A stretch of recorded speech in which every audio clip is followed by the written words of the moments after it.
आणि सांगलीच्या जिल्हा परिषद आणि पंचायत समितीवर नेहमीच आघाडी किंवा काही स्थानिक गटांची सत्ता राहिली आहे, पण यावेळेस भाजपने इथे आपली ताकद पणाला लावली आहे।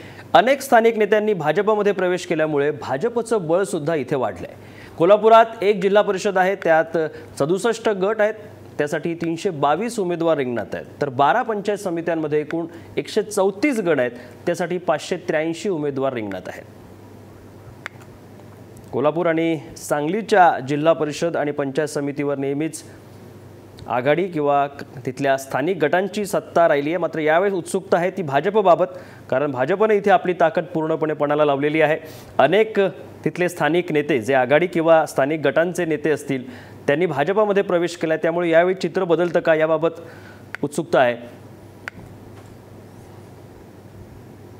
कोल्हापुरात जिल्हा परिषदेत 67 गट आहेत, 322 उमेदवार त्यासाठी रिंगणात आहेत। अधिक जाणून घेऊया, सतेज औंधकर आमचे कोल्हापूरचे रिपोर्टर आपल्यासोबत आहेत। सतेज, काय नेमकं चित्र यावेळी असू शकतं, कारण अनेक स्थानिक जे नेते आहेत आघाडी किंवा स्थानिक गटांचे ते भाजपमध्ये गेलेत, भाजपनं पूर्ण ताकद पणाला लावली आहे, चित्र बदलू शकतं यावेळी काही?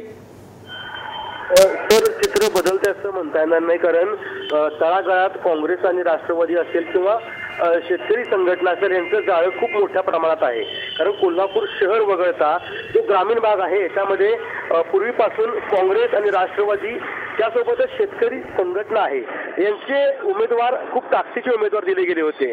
खरं आहे की या ठिकाणी भाजपनं काही स्थानिक आघाडी करून अनेक नेते भाजपच्या पुरस्कृत उभे राहिले ते स्थानिक आघाडीच्या माध्यमातून, परंतु या सगळ्या सध्याच्या परिस्थितीमध्ये सध्या कोल्हापूर जिल्ह्यातलं जे वातावरण पाहिलं तर सध्या काँग्रेस आणि राष्ट्रवादी असेल किंवा शेतकरी संघटना असेल यांच्याकडे मतदारांचा कल पाहायला मिळतो, तो उद्या आपल्याला समजू शकेल।